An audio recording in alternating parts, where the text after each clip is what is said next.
let's get down to this. Give me one more night, got this. We've had a million nights just like this. So let's get down to this.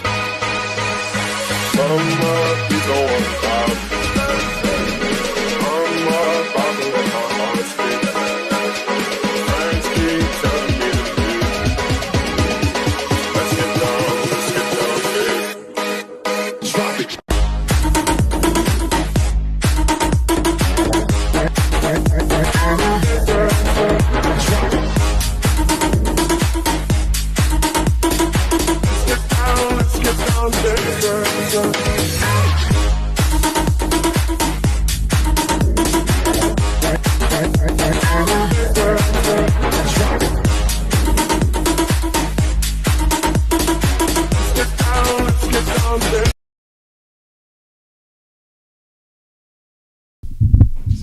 Okay, we're on, guys. Welcome to another edition of Mark's Inspiration, The Power is Within podcast. What camera you got me on, this one or that one?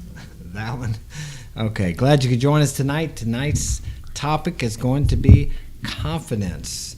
Vitally important in your life, in your dating life, and in every aspect of your life, actually. Let's go introduce our panel tonight. I'm Claude, I'm 20. I'm Brado, I'm 15. I'm Henry, I'm 18. I'm Pauline, I'm 15. Behind the camera is... I'm Frank, I'm 17. And we have another guest who's late, supposed to be here pretty soon. So we will begin with the topic of confidence. But before we begin, smash that like button now and subscribe. Do it now. Just reach right up there. There you go. Like that finger. All right. Gonna have the dogs barking Yeah. in a minute. Okay. Confidence. What is the dictionary definition of confidence? The feeling or belief that one can rely on someone or something. Firm trust. We had every confidence in the staff. But what we're talking about here is the state of feeling certain about the truth of something. But we're using confidence here in respects to self-confidence. I guess there are many forms of confidence. Confidence in other people, confidence in yourself. But tonight's topic is more confidence in yourself, a belief and a trust in yourself, which I believe is very valuable in all aspects of your life, because if you don't believe you can do something, if you don't have confidence in yourself, usually you won't even attempt to try it. But actually your belief and your confidence in yourself is demonstrated by your actions towards whatever it is you desire to have. And as I'm thinking about this, Braden would be the good one to talk on confidence, because he's a football player. Tell us about how confidence plays a role in playing football. Well, I don't know. Okay, well, for instance, I don't know. But I'm just going to go with it. So pretty much before a play, you could have a certain level of confidence to perform how you play the play. Say, for instance, if you had a route you had to run, you can run it with the confidence knowing that you're going to get the catch or going to get open in whatever way possible. Right. And yeah, that's pretty much it. Well, you have to have confidence in yourself or you wouldn't even Right. be out there. And second, you have to have confidence in your team also to block you if you're running with the ball, correct? Yeah. Because if you don't believe in them, you wouldn't want to be out there, but everybody would be hitting you then. So Right. yeah, confidence in sports is very, very important, as in all aspects of life and business too. Let's talk about dating. What about confidence in dating? I'll say really, when it comes to relationships, if you're not confident with how you are and the person that you are, when you're dating somebody, you're just going to get disrespected. And that goes with other aspects in life, with when it comes to work or friendships or anything like that. If you're not confident in yourself, you have low self-esteem. Right. So in some way, you're going to get disrespected by somebody, you know. Okay, Paulina, can you tell when a man or guy approaches you and if he's got confidence or not, and how important is that to you, whether he displays confidence or if he's shy? And I guess a person could be shy and still have confidence, but it takes confidence to walk up to a girl that you like. So give us your input on that. There's been a couple of guys with confidence and without confidence. Usually the ones without confidence don't walk up to you. Usually they just kind of sit back and try to hint that they want to talk to you by looking at you a certain way, or I guess trying to get your attention. A girl can kind of tell when either a group of guys or just a guy and his friend are trying to get your attention. But I like a guy who has confidence mainly because of the fact that say me and that person date and he has no confidence at all, I don't feel, I guess you could say, secure in the relationship. Well, actually, it's the girl's job, so to speak, to get the guy's attention, not the guy to get her attention, so she will approach him. Yeah. So it's actually, that may display a lack of confidence if they're waiting for you to walk over to them, but I'm sure that happens quite a bit. But really, girls, what they do is they give signals for men. They make themselves available. They put themselves in a position where the guy can come up and talk to them, and he has to have the confidence to be able to do that. Yeah, that's true. Another thing with confidence when you're in a relationship, I just lost my train of thought actually. But well, when you're talking to girls, you have to be confident. Like Paulina was talking about, there's guys that won't come up to her that aren't as confident and just give her signals by looking at her. But that's one of the main things that guys do is, and I seen this post actually the other day on social media where this guy was like, "Help me find this girl," because he didn't have the balls to go up and talk to her, and she was sitting right next to him. There's nobody else in the restaurant. And they were sitting right next to each other or close to each other, and he was like, "Help me find this girl," when he could have easily come up and talked to her. You mean later after he was out of the help me find her? Well, on social media. He So posted after a he had TikTok. seen her, and he left. yeah. Well, no, he posted her on social media because it's easier for him to text her than it is to come up and So talk he to her. was at a place in person where she was, but he didn't approach her. And then right. later, it's like using a buffer. Social media is a buffer. If you have the opportunity to talk to someone in person, it's best that you go up and do it, rather than do that, because I believe that displays a lack of confidence. Yeah, I've seen more people do that more often where you see someone in public, but I want to add on to what Henry said. Mainly those type of people become the outsiders Mm-hmm. You mean the type of people that... that do what he was just saying. Oh, Yeah. okay. Because they're not confident enough to go up and talk to these females when they have a chance, Right. So Paulina, has anybody ever done that with you? They met you, or you've seen them somewhere, and then later they get your social media. What is your impression when someone does that, when they were there and they could have talked to you, if they had the opportunity to talk to you? Well, I mean, there's been a guy who's texted me before, and he was like, "Oh, I saw you at this place, and you didn't come up and say hi to me." And I'm like, okay, well, I didn't think I had to. So that just kind of, I guess, gives off wussy vibes. A guy who's too scared. He has, no confidence at all is what I think. But do you think some of it has to do with this, nowadays, this equality or equalism where men and women are the same, and the girl, some people say she should approach you, or but I don't think, traditionally, that's not the way it is, and really doesn't work that well, or it doesn't work at all, I don't think, because most girls will not approach a guy, and realistically, if a guy is approached by a girl the same way as a guy approaches a girl, he's somewhat usually put off by that, if he has a certain amount of status or belief or confidence as far as that goes, because he's got to wonder, is she going up to every guy like this? As I said, girls kind of communicate covertly, and they put themselves in the position of a man, then it's up to the man to approach them. Well, nowadays with how technology is, you can easily find someone on Instagram or Snapchat, and just by seeing them in person, and you could easily find them on Instagram just by knowing what they look like. And yeah, speaking of which, too, it's like when I was younger, we had social media. Growing up with all the technology and everything like that, I would see a girl that I liked, and then I would she'd be talking, find out her name, and then I would wait till later to text her. Yeah. Which eventually I learned didn't work for me because of the fact that if I liked her, I needed to come up and talk to her. But that's one of the things I messed up on when I was younger. But yeah, if you like a girl and you see her, the best thing you can do is go up and ask her what her name is and get her social media, instead of finding out her name and then trying to look her up later and talking to her over text. Right. Yeah, a lot of people most of the time think that walking up to a girl and saying hey is harder than it seems, but you almost have to go through that experience to realize how easy it is, and most of the time you're going to get rejected. Well, depending on The type of person. the type of person that you are. I mean, you might get rejected once or twice, but it just seems a lot easier than you think it is in your head. Mm-hmm. Well, we were talking about earlier, the girls usually put themselves in a position. Yeah. I mean, I've been in the grocery store with women, and you're around them in the same places, but they will never, if they ever look at you, you never catch them looking at you. Now, if you see them looking at you and they let you see that they're looking at you, then that tells you that they have some kind of interest. Usually means some kind of interest. But if women know, so they know where you're there. They're aware of their surroundings. So, but if they don't somehow. I mean, there are a lot of guys who believe in cold approach. I'm not just go up to every girl and hit the numbers and they'll hit 1 out of 30 or 50, whatever they get. That's never been my cup of tea.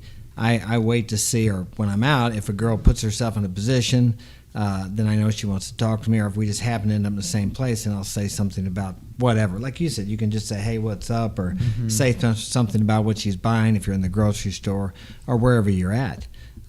You don't have to necessarily cold approach everyone, because not everybody's going to be interested. I mean, if you don't mind rejection, that's fine. It does work for some guys, but that is definitely a numbers game as compared to if you wait for some indicators of interest, then you know she's got some interest in you. But then again, you got to have some game, because you go open your mouth. If you have no game, then she's going to immediately immediately lose her interest. Well, most people go ahead. Well, most people don't even have the confidence to talk to someone, say, for instance, at the cash register. But another way to build your confidence to talk to females, say, for instance, in like a club or something, is to go out and get out of your comfort zone and do that types of things. Right. And then just like talk to people, like talk to everybody. You told me this. We've talked about this multiple times on the podcast. Talk to everybody and anybody. You know, you're walking outside the gas station. You know, you see somebody walking up. How's your day? Have a conversation. Someone's at the register. How's your day been going? You know, anything. Just start a conversation. And after a while, once you start doing that, you get comfortable with just speaking to anybody, and then when you talk to a female, it's just smooth. Right, that builds your confidence. You shouldn't wait until you meet the love of your life, or at least what you think is the love of your life, to wait and talk to somebody, because then you have no practice. As opposed to if you just talk to everybody out there, then it'd be easy, more fluid when you do go up and talk to the girl that you're interested in or whatever. And also, you should always approach her with not the idea in your mind, I hope she'll like me, whether you're approaching her to see if you're going to like her or not. That's your attitude you should have when you approach a girl. Polly? You're awful quiet. Another thing I would say is we need your feminine input. Yeah, another thing I would say is there's also the people who go out to the club, and I've had this myself. You get the liquid courage in you, which is the alcohol and everything like that. And you're always smoother because you don't care about anything. But if you can keep that same attitude when you're sober, or when you don't have anything in your system, that's really when you become that person. Because let's say you start being attracted to somebody and you're confident when you have the alcohol, and then when you're going out together, you don't have the same confidence when you're together when you're sober. Right. You're not the person that you seem to be. Yeah, a few drinks is called a social lubricant. But the only thing that does is it lowers your inhibition, so you say what you would naturally say if you weren't drinking, but you let fear stop you and second guess yourself. Like Claude said, you see a girl, you want to say, hey, but you think, well, instead just, you see the girl and you think, hey, I'm going to talk to her. So, but then you stop and you think, well, she probably got a boyfriend, or I don't know, maybe she's out of my league, or whatever it is. You should never think anybody's out of your league. Yeah, the minute you get that thought, you move. You gotta move. You gotta move. Yeah. You gotta move, because the thing is that, like, there's that split-second decision where you either start moving or you think about it, and then that's where you mess up. Yeah, you hesitate. Yeah. He who hesitates has lost. Mm-hmm. But then that's where the confidence comes in. You have to have the confidence to do those things, to approach these people. And if you go out and practice and approach everyone, even people that you really don't want anything from, maybe especially people you don't want anything from, you get used to talking to people. And then when you do go up and talk to some girl that you like, you don't have that neediness or that aura of wanting something from her, because you've been speaking to people that you don't want anything from. Yeah, and you get used to it, it becomes comfortable. Yeah, another thing I was going to say is, like, how you asked them about football. During our first football game, everybody, like, we lost, I think, like 64-0 because, what had happened? Oh, everybody was scared to tackle. And we were losing so bad that the next practice, we had to do the tackle drill. And don't get me wrong, I was a bit nervous too. But after we got that tackle drill done with, the next game I wanted to jump in. I wanted to jump in and just start tackling people, even if they didn't have the ball. Right. So what do you think are ways that we could build confidence? You could do stuff like working out, doing stuff that you don't want to do. Yeah. Like we were talking about earlier, talking to people, just random people, anybody on the street, just start a conversation. That's one of the simple things. Cold showers. Yeah, cold showers. Yeah, do that's something you don't want to do. We're so comfortable here. I just heard a quote from Seneca. He's an old philosopher. Something about if you don't have adversity, people need adversity because they need something to come up against to build their inner strength. And I think that's part of the problem we have in the U.S. today is we're so comfortable, everything's so easy that we really have no adversity. So what happens sometimes is we actually create adversity, which is not constructive, just so we have something to fight against. I think that's kind of part of the issue we have nowadays with everybody's offended and all this talk of racism and all these other things. It's almost like people are looking for something to be offended about so they can have some adversity. You know, if we had a war or something like that going on, which we don't need a war, but if we did, people would not be concerned about these smaller things here. Right. Yeah, we need more things in this world to condition us because a lot of people aren't conditioned inside and outside. That's why people are so easily offended or hurt. They try because they go looking for something to hurt them, or that's just one thing they do. A lot of people need more conditioning inside and outside. Well, I know working out, it helps you have more confidence, and a lot of people think it's because of the way you look. But for me, I mean, of course, I like the results of working out, but for me, it's more, I feel good. I don't do it so I look good for other people, even though I do it because I like the way I look when I look in the mirror, and that makes me feel confident because I like myself more when I work out. Well, for one, it's because it's something that's hard to do. Well, I've been doing it so long it's not hard anymore. But it's some resistance that you put upon yourself, and whenever you face resistance, even though it's self-created, it builds up a certain inner strength. And the one thing you have to have confidence is to have an inner strength, which was what we seem to be lacking among men nowadays, is this inner strength, inner character, which is very important. I suppose a lot of guys get it from sports in high school, but not everybody plays sports in high school. Well, one thing I did whenever I played sports before it ended and all, we would always go into the game confident, and then we would probably start losing, and then we would lose that confidence. But the next game, we would always come back more confident at the start of the game. But for one of my first times to get out of my comfort zone, I was hanging out with Frank, and at this time, I didn't even really talk to them too, and I wanted to. So I was around 12, and I just started talking to Claude eventually, and he he said I should start talking to Henry, and then now look at us. I started talking to him a lot more, and I became a lot more confident. And another thing too with what you were saying is, you gotta have to be confident with everything. You know, let's say you break up with your girlfriend or break up with a girl that you like. You have to be confident enough not to sit there and continuously text her, and know that eventually you'll find somebody else that you can talk to or be around, or there's somebody else that you like. You have to have that confidence with everything. So, well, a lot of people grow up in households where they're not. I'd say most people grow up in a household where they're not encouraged, where they're probably talked badly to, and they grow up with low self-esteem. So they need something, or a model, or a mentor, or someone to help them to show them the way, because they really don't know how to be more confident. And losing is part of life. Now we have in school, what is it, everybody's a winner. They don't even allow kids to, because that losing, of course, it's discouraging, but when you come back from that, you come back stronger. You come back with more wisdom because you learn from your losses more than you do from your successes. So this thing about, I know Paulina did, you sang, and they had a singing contest several times, and they had no winners. Everybody's a winner. But clearly some people were better than others, but now they don't even allow, I guess, to keep from hurting people's feelings or whatever the case may be. I don't think anybody realized it whenever that competition came up, but depending on, like, in the teacher's eyes, how good you were, they gave you a certain color shirt. But like, nobody realized it besides me, because there were all these people wearing yellow shirts and pink shirts and stuff, but I got a green one.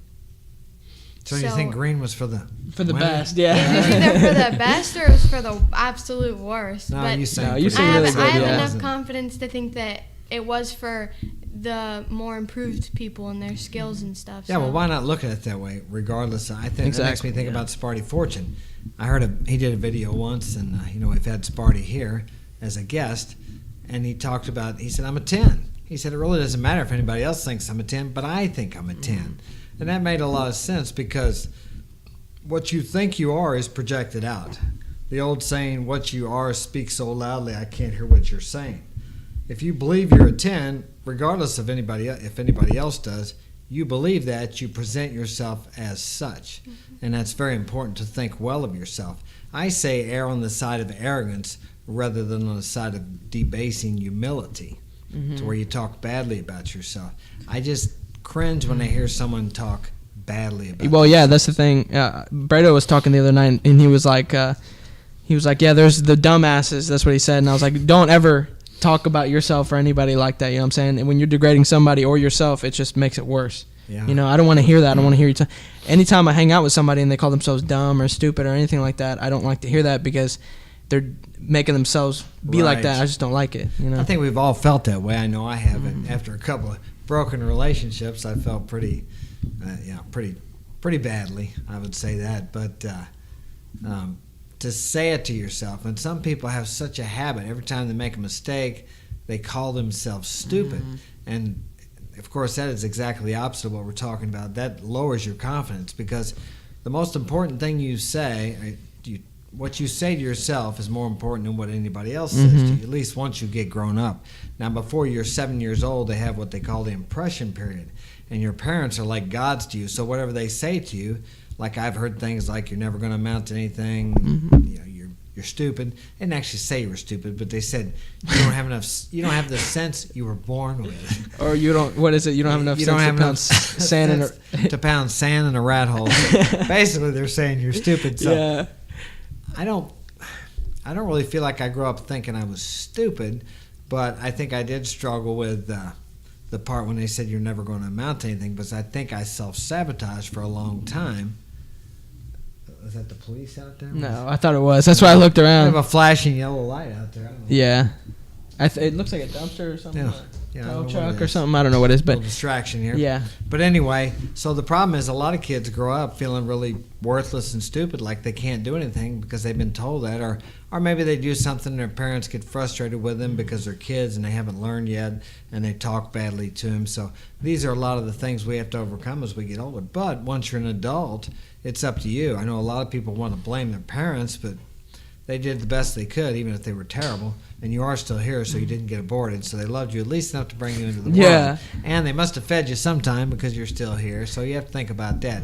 That's all perception. You can look at it however you want to. You know, you could look at the thing as such that made you stronger. I mean, it give you more tenacity, more persistence because you've had to overcome that. Anything you overcome, and that's where I think we have a problem in our society, at least in the Western world today, is we don't have much to overcome. Mm-hmm. I mean, everything is just given to us. We don't even have to, I just make a phone call and they'll bring the DoorDash food here. Mm-hmm. I don't have to go out and hunt for my food anymore. Exactly. I don't have to do anything, really. It's all basically done for me. Most people have somebody come and scoop the snow, shovel the snow. Yeah. They don't do that. Exactly. They don't go out and dig in the garden. They don't, and all these things build a certain amount of character, and character is part of the basis for confidence. Yeah, and another thing I was gonna say too is we were talking about how people call themselves dumb or stuff like that, and I heard this thing. I've seen it on videos multiple times before, and there's guys talking about you would never say something like that to your friend. Exactly. But if you do have friends like that, you need to find some better friends. But you Yeah. would never say something like that to your friend because you know they're your friend. You know you care about them. You know you guys have been friends for a while, whatever happens to be. Me and Bredo have been friends for a long time, and I would never sit here and call him dumb and never call him stupid or anything like that. Now we'll joke around and say We'll that. definitely do it in a joking manner. Yeah, in a joking way, but I would never sit here and intentionally tell you that you're stupid or dumb because that. And then when I hear you talking about yourself like that, I don't like it, you know. And I know the same thing. I may have been saying it in a joking manner, but Yeah. I know what you meant by Yeah, that. exactly. Yeah, the problem is the subconscious mind doesn't joke. Mhm. So anytime you say anything like that to yourself, it takes it in as a fact. Especially, it's like auto-programming what you say to yourself. And that's part of the thing with, like, people watch TV, and they prove that people are in, like, a hypnotic state when they watch TV. Mhm. So suggestions come into your mind. And if you're not programming your own mind, somebody else is programming it for you with their agenda. So why not program it with something that's going to benefit you, or program it with your agenda instead of just allowing everything to come in there? Because what the media and what what the how do I say, the consumerism and all that, their agenda for you to consume is their product, and they want you to feel like unless you have this car, this much money, this house, this hairdo, this whatever, Yeah. that you're not enough. But as soon as you buy this, you're going to be enough. That is the message that's told over and over and over again, and that is not a message that's congruent with confidence, because no matter what you buy or get on the outside, it's never going to give you a feeling of true confidence on the inside, because that comes from within. It doesn't come. Now, people that are really confident sometimes have a lot of material things, and maybe they got the fine girl or whatever they have, make the 6 figures a year or more, but that's a result of the confidence. It's not a, our guest must be here. Here you Yeah. go, come through here. That's not the result of, hello, Hello, have a seat. Our guest is here. And your name is? my name is Stormy. Stormy. Welcome. Glad you're here. We're talking about confidence. I watched you guys live on the way down here. Oh, did you? I You did. you watched us and drove at the same time? Well, I connects to my phone, so I listened. Oh, okay. Don't text and drive. I'm not. Don't worry. I'm a good kid. All right. So where were we on? Confidence. Yeah, we were talking about confidence, stuff like that. I was listening to you, but I lost track because I got distracted. But anyway, continue. I guess if you got something else to say. What was I talking about? I was talking about being programmed by someone else's agenda. Yeah. Because that's what the media does. It programs you with their agenda. And they want you to buy all these things to make you feel like you're more. And it's never going to be enough. And like confidence has to come from within yourself. It can't come from anything on the outside. Mhm. For example, you buy a hot car and you think everybody's going to think you're cool. When you're in the mall or you're at the bar, wherever you're at, they don't see that hot car. So Mhm. what? Exactly. That doesn't do anything for you. Now, maybe the way you dress, I think that's very important too, because the way you dress shows confidence. If you respect yourself enough to dress nice and look good when you go out, all these things portray confidence, and you also feel better when you dress better. Right. You want me to Anyway. say something? You haven't said much Um, tonight, Claude. Yeah, no, I can't really think of much. I mean, I just woke up, so. Well, we already said everything pretty much. Huh? We pretty much already said everything. Yeah, just about. Well, there's the multiple things you can speak on still, though. Yeah, right. Confidence in relationships and Just can't think of it right now. after breakups too, and that's the thing. A lot of the confidence you can get is from working on yourself. After breakup too, a lot of people don't understand that you can get so much confidence after breaking up with somebody and working on yourself. Mhm. Instead of going out and partying and drinking, which I've done that too. So Yeah. Yeah, the best kind It's of a good idea. the best kind of confidence you can get is from the inside, working on Ah. yourself. Keep repeating things over and over, telling yourself you look good, or like you said, you're a 10. If you tell yourself that for a week, you're not gonna see much results. But you keep it Mhm. going, you keep that repetitiveness for about a month or two, you'll start to Mhm. see it on the outside. And you have to feel it too. You can just say it. You can sit there in the mirror, monotone, say it to yourself all the time. It's not going to mean anything, but you have to actually feel it. Mhm. And Dad told me multiple times, say it with feeling. There's got to be Yeah. feelings behind Yeah. it. So Yeah, important how you talk to yourself, and you got to put some emotion in it, because Mhm. feeling is like the catalyst that makes it actually mean something. right. So, Stormy, give us your gist on confidence. How is it for you? Let's say when a man approaches you and he's confident or he's not confident. How is that? Well, when he isn't confident, I'm very much like I don't really like this. Like, if you can't have the confidence to be with me, who is very confident, I don't want it. Like, we have to have equal amount of confidence. But how I worked on my confidence is, I basically just I got a new job in food service, so I had to speak to people. I had to be an Right. extrovert, and it really just improved my confidence there. Yeah, we were talking about that tonight. Just go out and talk to everybody. It's like Pauline is working at where you at? Burger King. Burger King. So now you have an opportunity to talk to a lot of different people. Are you working the drive up? I'm working the front desk. Oh well, It's the same maybe thing. better. It's the same Yeah. thing. Yeah, so you get to meet a lot of people and you have to talk to a lot of people. I work in the front on busy nights, so I talk to a lot of people, and I just tell them it's my first day, so I like to kind of slow it down for me because I have a hard time taking a whole bunch of orders. But I really used to think that it's hard to order food and stuff, but now it really isn't. The older I got, the more I realized it's not that scary when you actually do it.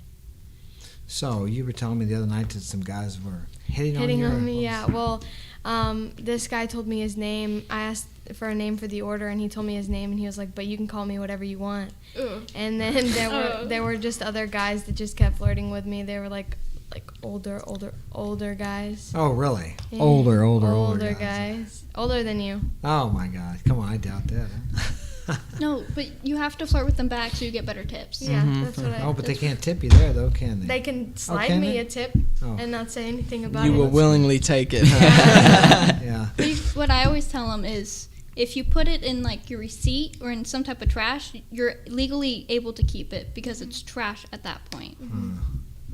Smart. Yeah. Yeah.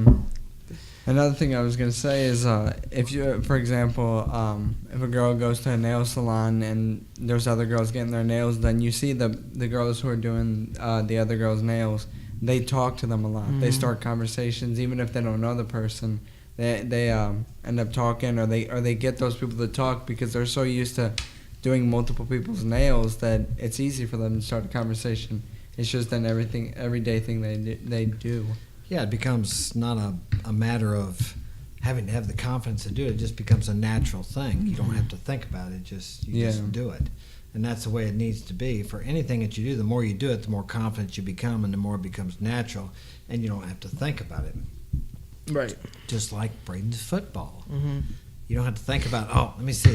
When the ball gets here and it's coming, I got to move this way and I got to hold it that way. You just I got do to picture it in my I mind. got to picture it in my mind. No, you do all that before, and then when the ball comes, you just Right. naturally know what to do. Well, they have a thing where you say picture it in your hands whenever you catch it, but we don't do that. Yeah. We don't really do that. Well, it's the same thing as driving. You don't have to, when you first start driving, like Pauline is, you get in the car and you got to think of all the things you got to do. But after you've been driving long enough, I just get in there. I don't even think about it. I just do it. You can do many things.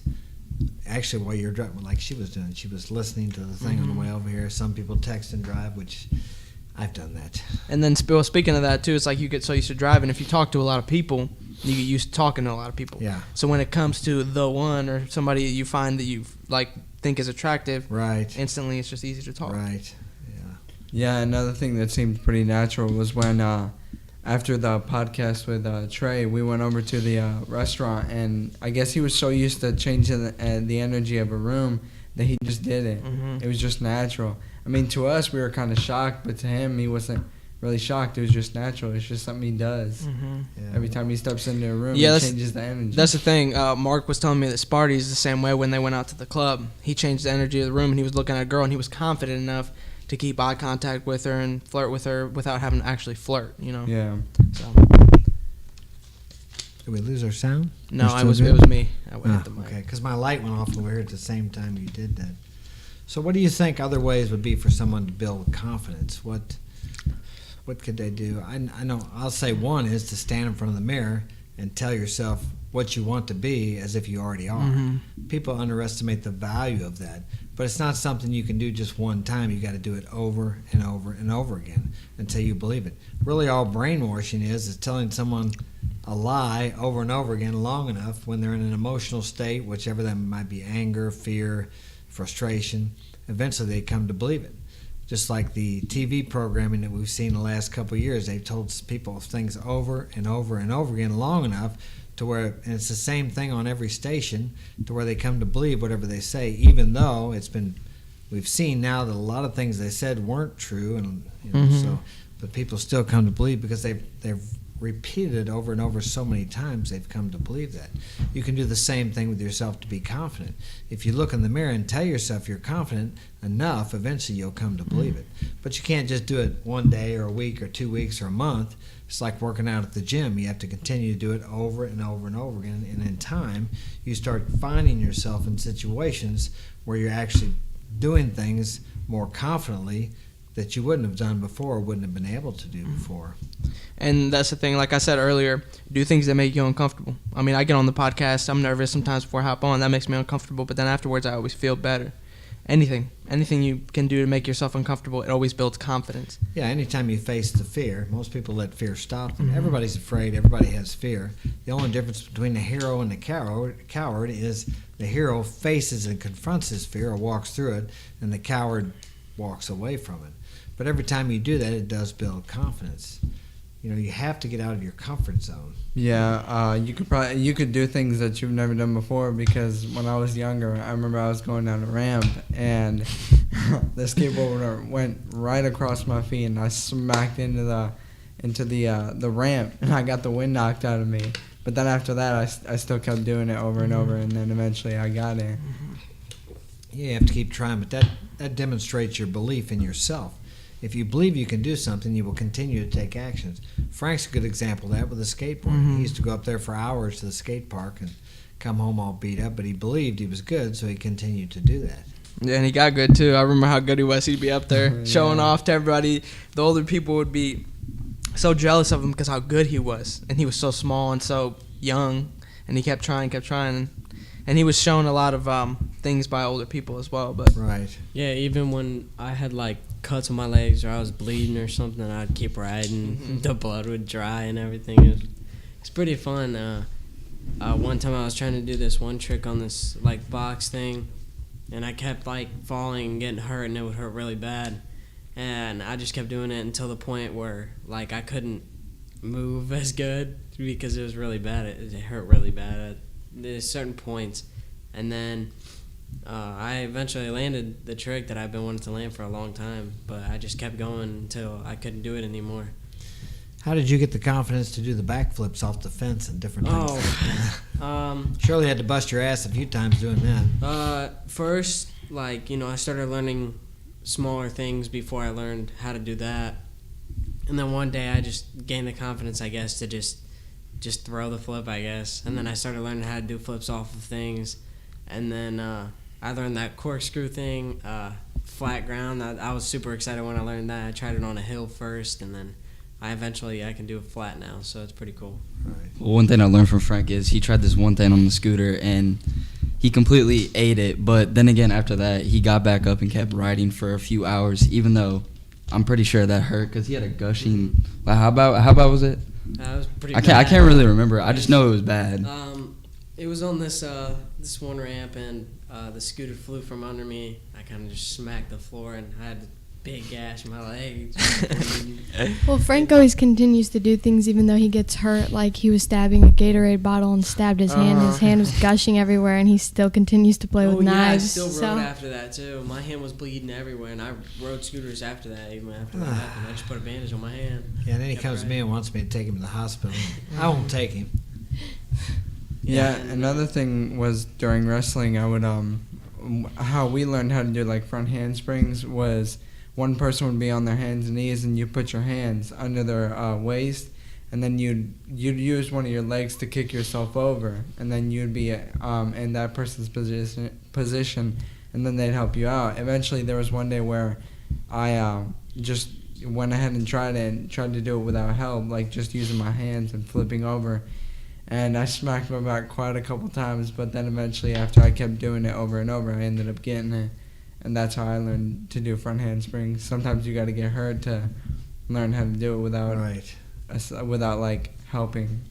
Yeah. Also, another like confidence boost is like helping other people with their confidence. Like, cause when I used to do flips and other kids would try it too, they wouldn't have the confidence to like just throw it and try to do it. So I'd go over there and help them out, and eventually they would get it. And, I'd help them out, and it boosts my confidence as well. Right.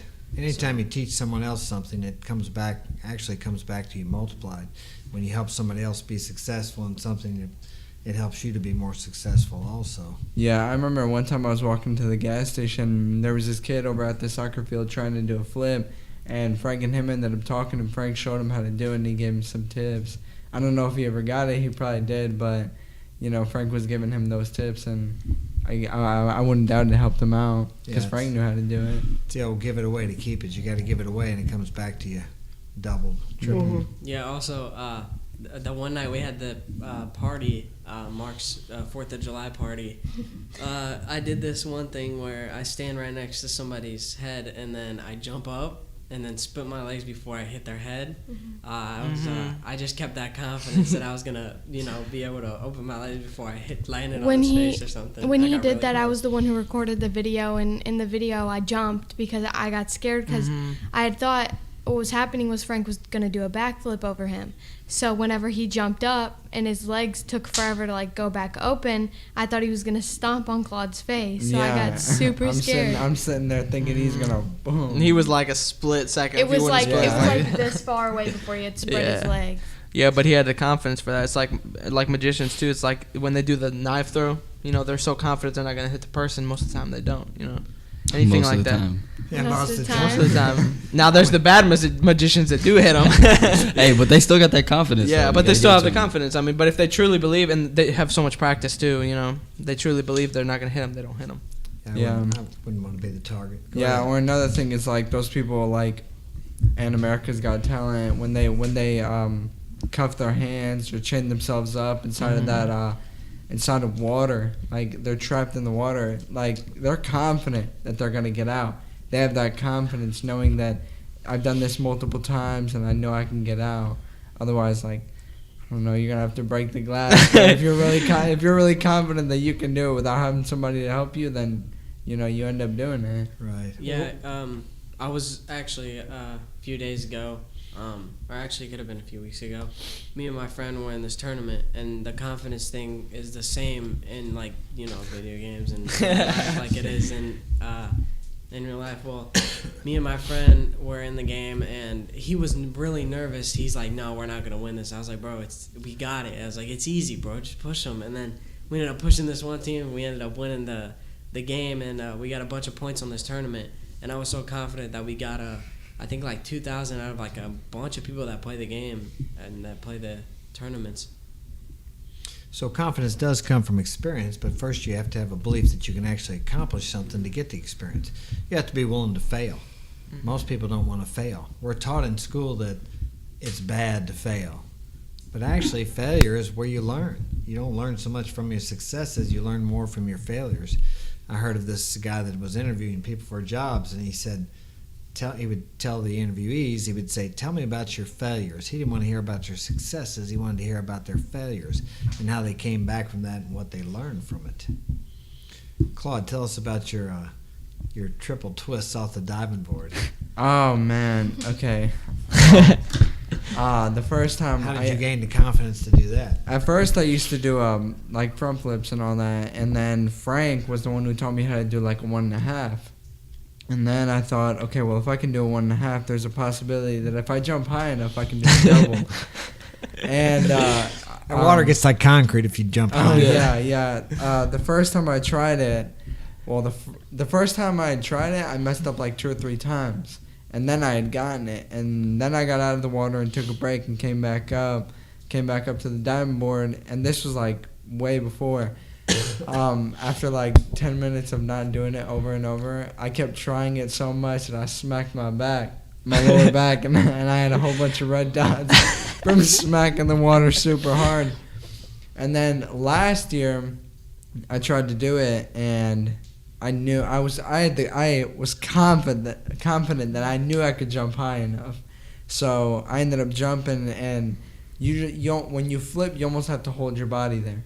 Like you have to hold your legs. Otherwise, if you let go of your legs, you're gonna smack like your belly, or you're gonna smack your back. So eventually, I ended up getting it, and the first like 2 or 3 times, the water hit my nuts super hard, but then I eventually ended up getting it, and I tucked it enough to where I just go into the water. So what kept you trying? What motivated you? Even though you were getting hurt and it was dangerous, why did you continue to try? I'd get out of the water hurting, but I'm just thinking, I know I can get it. Like if you think you can get it in your mind, if you really think you can get it and you're confident, you'll keep trying it over and over and over. Yeah, it's your belief that you can accomplish what you set out to do. Yeah, I remember. There was a point in time where this one girl was telling me not to do it because I kept getting myself hurt, and she told me if I do it one more time, I had to sit out. Oh my God! So I did it again, and I managed to get it. And she told me you got to be able to break. You got to break the rules too. Yeah, You want to accomplish anything. I ended up getting it, Not but the law, the rules. But. Yeah, I ended up getting it, but I just walked out. I mean, Yeah. I'm not gonna stay in the pool any longer, so Right. I was just trying I to think get you it. all got kicked out, didn't you, last year? About first day? Yeah, First every week, time. anyway. Every time the guys were there. The first thing when I got there, they told me to do that little trick, the twister doodle. The twister. That's I what love we that called one. it because it was basically a front 720. It was a bunch of spins while you Yeah. did a front flip, and eventually we just came up with a funny name for it. It was the twister doodle. But talking about how Claude, he smacked his face doing that double. I tried doing a triple because I did landed. smack my I knew how to face. do doubles, and I was confident enough that I could do a triple. Well, I got on the diving board and I was so nervous, but then eventually once I got up in the air, I jumped really high up and I just started spinning.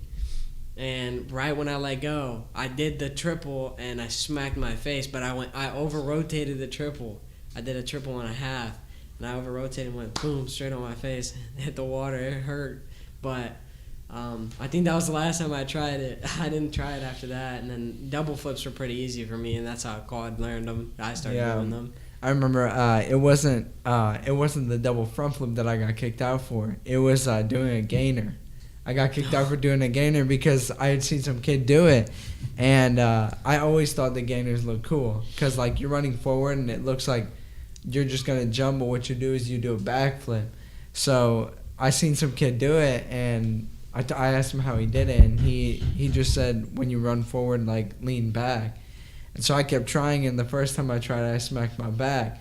But the more I kept doing it, the easier it started getting. And she told me that if I did it again, I was going to get kicked out. And the last time I did it, I got it. Yeah, Eventually, the more you keep doing it, you pick up a habit, and you're going to mess up, but you know how to fix those things that you mess up. Eventually, you fix them, and then you get it perfectly. So why did they kick you out? They're afraid you're going to get hurt or what? Well, for one, backflips aren't allowed. So even if you do a normal backflip off the diving board, you'll get kicked out for Really? it. Yeah. Well, backflips aren't allowed because if you flip and you hit your face. Yeah, they're afraid you're they're gonna in hit your head charge. on the diving board. Oh. That's what, because like gainer. Safety first, Yeah, when you're boys. doing a gainer, the thing is you have to get enough momentum going forward while doing the flip to not hit the diving board. So I mean, eventually I learned gainers, but on a smaller diving board at somebody else's house, and at some point, if you have enough confidence to do something off of like something that's bouncy, you can do it flat. So I learned gainers on the ground. So now I can do gainers on the ground. I can do a bunch of stuff on the ground. But yeah, they'll kick you out because it's considered a backflip. You're not supposed to. Yeah, they're just worried about you getting hurt. I remember the one time I cut up my hands going down the slide. They thought I was going to sue them or something. How'd you cut your hands on the slide? Because I seen, because what the thing was, everybody would go down the slide and they would stop themselves. And there was me and this guy went both at the same time, which you're not supposed to do. And I put my hands on the side of the slides, like on the outside, and there's this ridge part, and it's rough as hell. And I was going down and it cut up my fingers, straight split my fingers up, and they put band-aids on and everything like that. Mark's like, they're afraid you're gonna sue. I was like, why would I do that? I was like, I'm like 12. What am I gonna get? Well, they're 12 bucks. probably afraid your parents were going to sue them. So we have to take risks. That's part of the problem too in society today. Everything is, nobody wants you to take risks. Everybody's afraid of getting sued, which seems like you can sue everybody for anything. Was that at the bottom? No, mine. But if you're going to gain confidence, you have to take risks, and a lot of times you're going to get hurt, and you're going to fail. Otherwise, you can't. I mean, everybody fails at something. Yeah. You have to have enough belief to continue to try even when you do fail or when you get hurt, as far as that goes. And that's the thing too. I was gonna say was, I know how Claude is when he gets something that he continues to try over and over again. He gets this excitement, and that's the confidence right there. You keep trying to do something, you fail, and then you succeed, and you get the confidence from it. So Right. it's another way to build confidence, I guess. Yeah. Getting hurt actually like kind of boosts my confidence to do it again, because it's like, well, if I get hurt, I gotta be able to get back up and be able to do it again. So, and there's always people watching me when I do stuff. So it's like I don't wanna not be able to get it. So I keep trying until I get it, because it's like a confidence boost when other people watch me, because they're excited to see me land something. So I end up trying it over and over again. And that brings me to this one part where I was at the skate park, and there's a quarter pipe and it's pretty tall. There's a railing too, and I went so fast that I went really high up, and I went over the railing, and we were having a competition to see who can get the highest. I ended up getting the highest, but the second time I tried it, my scooter came from under me, and I hit my ribs on the quarter pipe. like while I was midair, I just smacked them, and I couldn't catch my breath. It hurt really bad. My fucking ribs were like purple, and I was like, dang, dude, that hurt so bad. And my friends are like, all right, bro. He's like, we should probably quit. I was like, no, dude, I'm doing it one more time. And the last time I did it, I got the highest out of everybody. And I got it on video, actually. And also, having heavy scooters boosts my confidence to do it with something lighter. So I tried something called a Bri. And it's a big scooter, so I didn't think I was going to be able to lift it up. Yeah. But eventually, after trying it probably like 40, 50 times, I ended up landing it. One time I landed and skid went like that and hit my head on the quarter pipe. But then I kept trying it, and eventually I landed it because a lot of people were there watching me, and I guess it makes them happy to see me land something that's really difficult. So yeah, it boosts my confidence up a lot.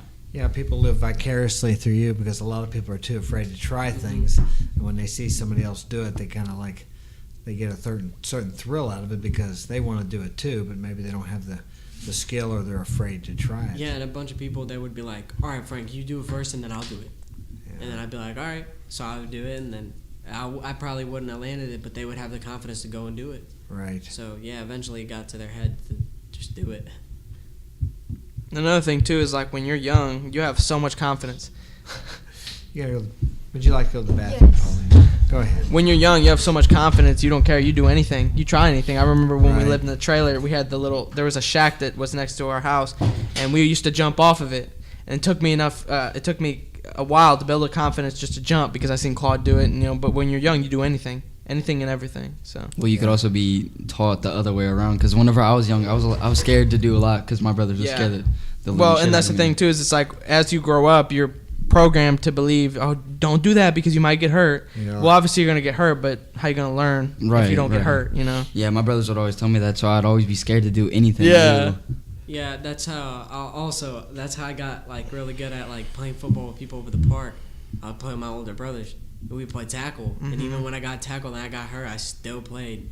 But yeah, that's eventually how I got so fast when I played football. I playing with my brothers, and the confidence booster in that is when I would like juke somebody out, they would be like, oh, and then I'd be really confident to go do it again. It was pretty fun. That's the thing. It's crazy nowadays that you can't even play two-hand touch in school anymore. You have to play, what is it? They call it ultimate football or something like that. Yeah, you have to stop. You have to stop, hold the football, and throw it to somebody. You can't two-hand touch somebody. You can't tackle anybody. You know what I'm saying? You can't even play flag anymore, and all you do is tear a flag off somebody. That's how it was when I was in school, at least. I'm not in school anymore, but I remember what it was like when I was younger. But once you get older, they let you play tackle. Right. So. My high school was very different. Really? How so? So my school was very small. There was 56 in my entire graduating class. That is pretty small. Very small. The gym teachers would play tackle football with us. Okay, yeah. So it's very different then. It was great. Yeah. Us girls would just kind of stand on the sidelines because we don't want to get it hurt. But there was the very few of them that were like, hey, you know what? I'm going to get this ball. I'm going to win for us. And they would. I was very impressed. Yeah, for sure, definitely. Yeah, that's how it is. Most like public schools and everything like that, they don't let you do anything. And usually it's when you're in middle school or elementary school. But once you get in high school, the teachers really don't care. Yeah, there was that one girl in your grade that played football. Oh, she quit because she got hit hard by one of our best players. Because he ran at her, and when he went to go hit her, he stopped, so all his momentum went into her body, and she flew. I've never seen somebody just slide, and she quit the next day after that. But hey, I'll give her props though. She was confident enough to play with the boys.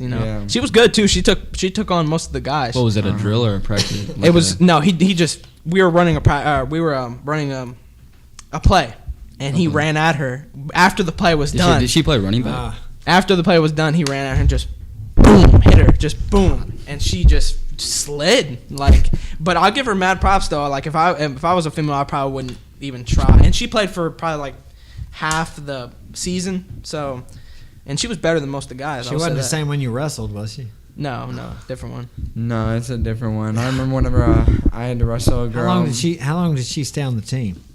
Did she finish the whole season? Or? No, that's a different girl that Henry and Yeah, I but No, talked you I had- know, but you I'm had saying the one somebody that you wrestled. You wrestled a girl. Was it from another school or? It was from a different school. Oh, so you don't know how long she No, stayed? but I know that whenever we wrestled, it was so annoying because she kept. I'm sorry, I can't. It was so annoying because she kept squirming around, but I ended up winning. And usually, what you do is like, okay, so there's a rectangle, and there's a red and green line, and you put this thing around your leg, on your ankle to see what color you are. And what you do is after you beat them, you put your foot right there, and then you shake hands. Well, I lost the match before that, and then I won the next match, and I was so confident that instead of just standing up and walking over and shaking excited. hands, I jumped up and I was like, "Let's go!" It's so loud. That's the part that kills me because I know how you are, and I know Yeah. how, like, when you get something and you finally win, or like you keep failing, you succeed, you're like, let's go, let's go. I You're like, jumped up and yelled it super loud. Everybody could hear me, and my coach got pissed, and he threw his whiteboard on. He threw his clipboard right on the ground and told me to go over there and shake her hand. And he took me out in the hallway and started yelling at me, but I was excited. I mean, Unsportsmanlike conduct, I Yeah. guess they figured, huh? yeah, but like I was confident because like. You know, first of all, you beat them, and then it's more annoying because they just keep squirming around there. They don't stop moving. yeah, for sure. Speaking of right. unsportsmanlike conduct, you get a flag for that if you do that in football. Practically, that's how it is nowadays. Yeah. Because it's like it's pretty much taunting. Yeah. Mhm.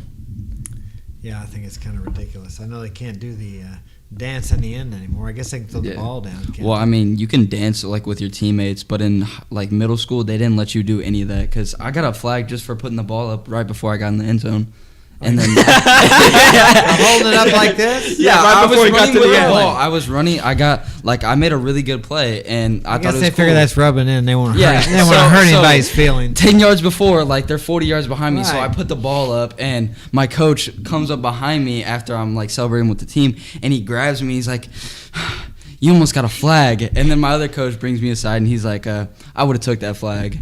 Yeah. But Yeah. it's That's a funny. lot different from like old school football. What do they consider that's rubbing it in or Yeah. being arrogant? Well, everybody's to a winner, prevent- It's so- to pre- Oh, that's it's, right. Everybody's a winner. it's to prevent the players from fighting, pretty much. Yeah.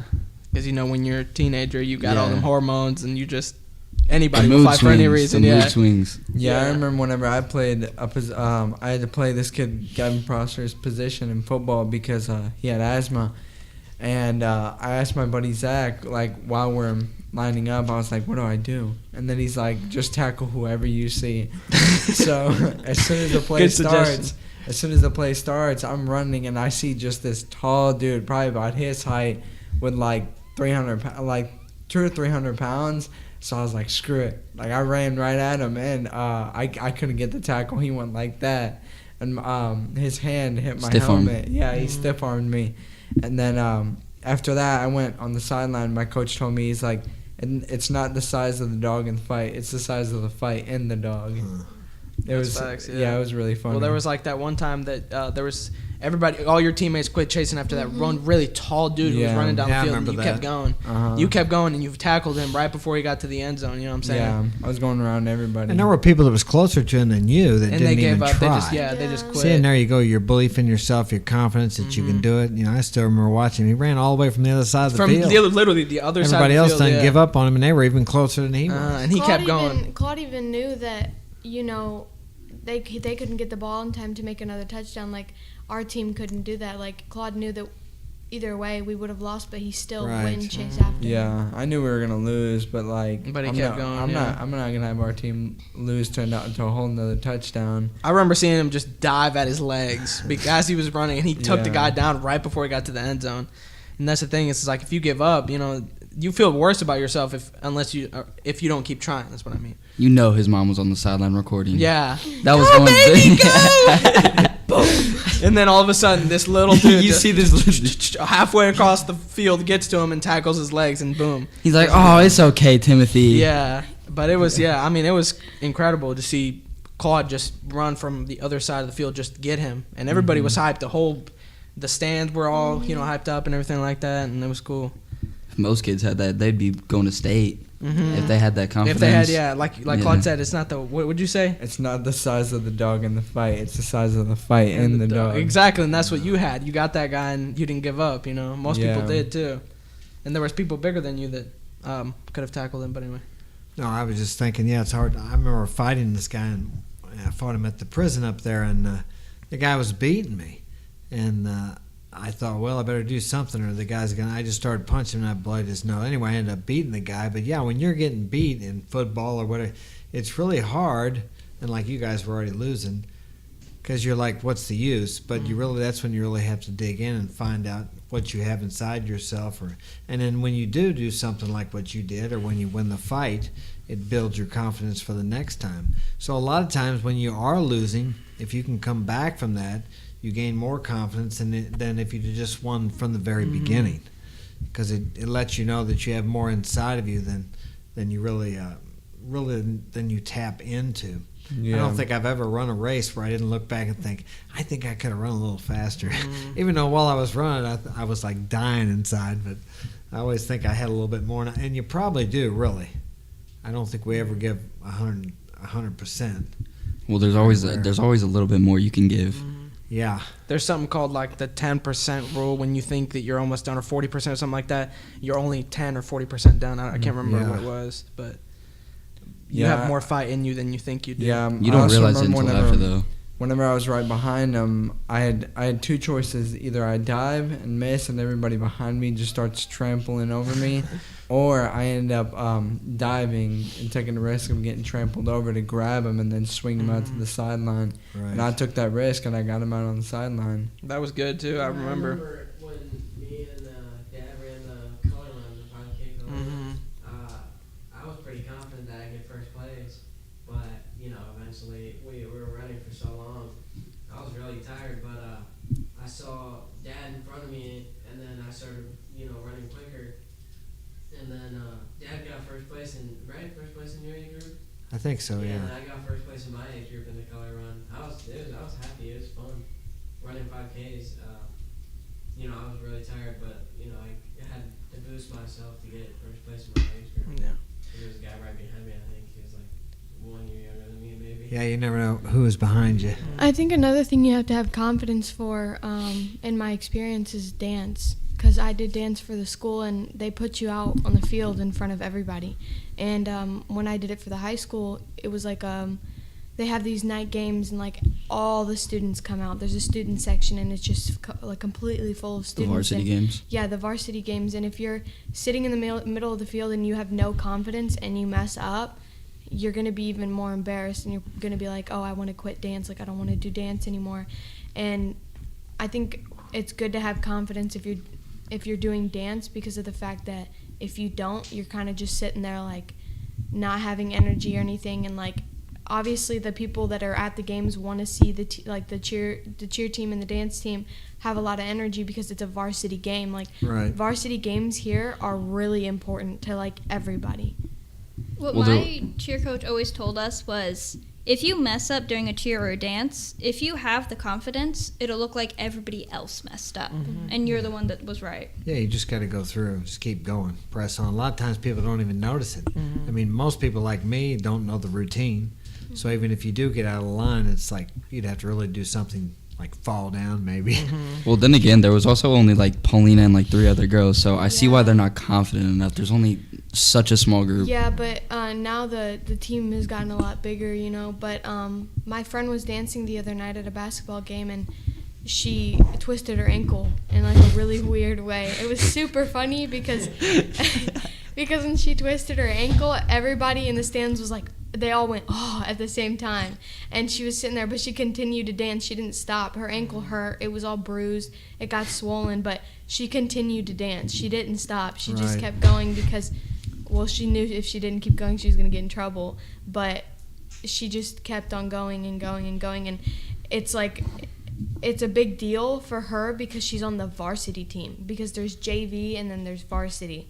So her being on varsity, if she had stopped dancing, that could have put her down into JV. Right. So she had the confidence and she kept continuing to dance. Yeah. And I was gonna say too, it's like there goes to show, it's like confidence is a major thing in your life. It's something that is needed when you're trying to face fears or when you fail or anything like that. You know what I'm saying? You have to have confidence to keep going or to just face the fear and step through it. So. Well, it makes a lot of difference to the people you hang around with. Are you hanging around with people that encourage you and tell you that you can do it, or people that drag you down and try to hold you back? Because you become part of what you're around, and a lot of people don't want to see you succeed.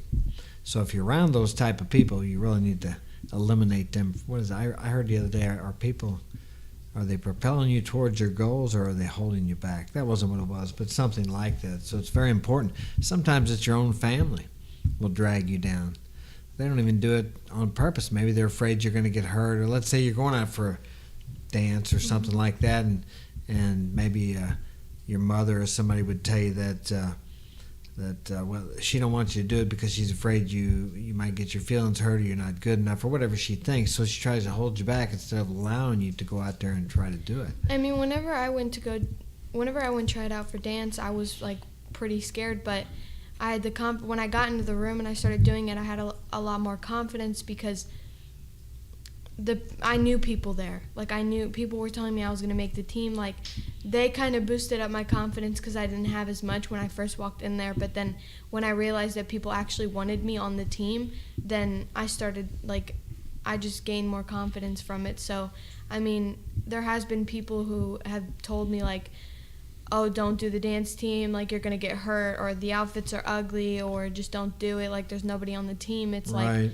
but there's also other people who are boosting me to do it. They want me to be on the team, like, but usually there's a lot of people who do that. Yeah, when I played football after wrestling, there wasn't a lot of kids in my grade who were doing wrestling, but then when they started seeing me do it, then everybody just started racking up. Everybody in my grade started coming to wrestling, and that was pretty fun. Because most of the people were, like, in a grade above me, or they were older than me, so, like, there wasn't much people I knew, like, to wrestle with, so I was, like, I was nervous to wrestle people like that, but then there were kids in my grade that started joining in. Yeah. I could wrestle them, so it was a bit easier. Any other comments? Nope. All right, we're going to wrap it up. We got about an hour in, I think, something like that. Probably a little bit longer than that. Yeah, It's about pretty an hour long. and 10 minutes, something like that. I want to give a shout-out to Affy Kingdom. He is a writer and a YouTuber, and he sent me some of his books, and I started listening to them last night. They're really good, and I appreciate his input. He's a real stand-up guy. And shout-out to Sparty Fortune.